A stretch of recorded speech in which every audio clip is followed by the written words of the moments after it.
So let's talk about the absolute lifeline connecting you to your audience, your antenna system. I mean, if it goes down, you are off the air, period. So, how do you make sure it stays healthy and your station stays on? We're about to break down the strategy that really separates the pros from the people who are just, well, winging it. And just so you know where we are, we're jumping into part 9 of our deep dive into antenna system diagnosis.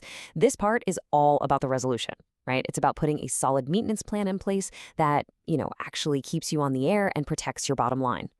Now, before we get to the solution, you gotta really appreciate the problem. That whole fix it when it breaks mentality, it comes with some absolutely staggering costs. And I'm not just talking about the repair bills. I'm talking downtime, lost revenue, and lost listeners. Let's just put a number on it to get real. A single emergency repair can average a jaw-dropping $50,000. And look, that figure isn't just for a few parts. That's overtime for the crew, maybe some helicopter time, and this is the real killer, all the lost advertising revenue while your signal is dead. Yeah, that is a massive, totally unpredictable hit to any station's budget. It really makes you stop and ask, there has to be a better way to manage this critical piece of equipment, right? Well, of course there is. And the solution is really a fundamental shift in your mindset. It's about moving away from being a reactive firefighter and becoming a proactive, preventative planner. Honestly, it is the single most cost-effective thing you can do for long-term reliability. And here's what that looks like in black and white. A reactive station, one that just fixes things as they break, faces about a 15% chance of a major failure every single year. But with a proactive program, that failure rate plummets to just 3%. That's a 5-fold reduction in those off-air emergencies. Huge difference. Okay, so you're sold. How do you actually do this? Well, it's not guesswork. It's a systematic plan. So let's open up the playbook for keeping your system in top shape. The whole playbook really boils down to a 5-tiered schedule. See, it combines these frequent, super simple checks with deeper, less frequent analysis. Each step kind of builds on the one before it, giving you a complete picture of your system's health over time.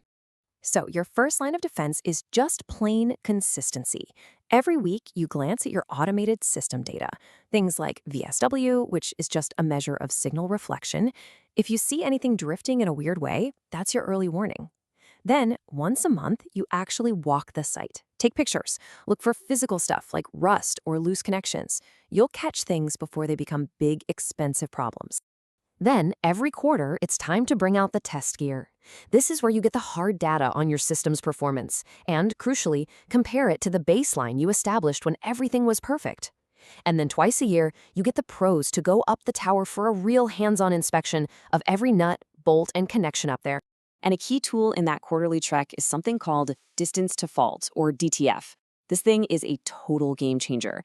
Instead of just guessing where a problem is, this measurement can tell you something is developing at exactly 247 feet up your transmission line. It turns a massive search and rescue mission into a precise, targeted fix. Through all of these checks, there is one enemy that stands out above all the rest: moisture.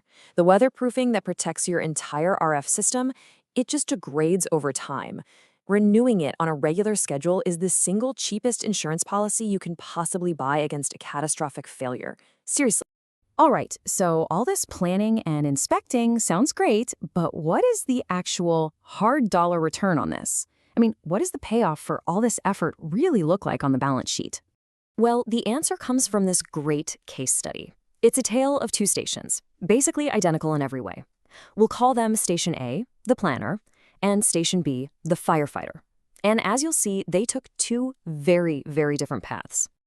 Just look at these numbers. They really do speak for themselves. Station A, the planner, invested $40,000 in proactive maintenance over 5 years.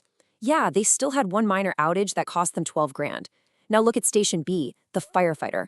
They spent way less upfront, only $15,000. But that reactive approach led to 3 major failures, costing them a staggering $166,000 in emergency repairs. So let's just look at the final tally, the total 5-year cost. For our planner, it was just $52,000.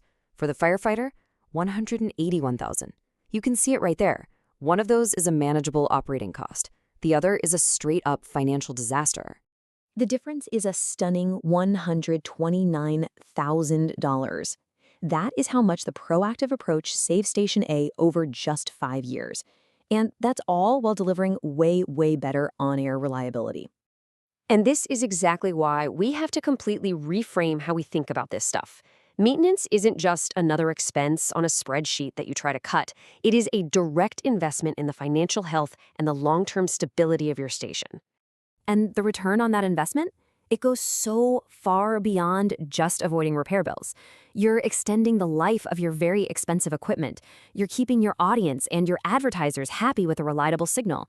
And you are tangibly increasing the total value of your station as a business asset. So that really brings us to the final critical question you have to ask yourself. When you look at your own operations, your own budget, your own mindset, which one are you? Are you a planner or are you a firefighter? Because the data is crystal clear. Being a planner isn't just safer, it's a whole lot more profitable.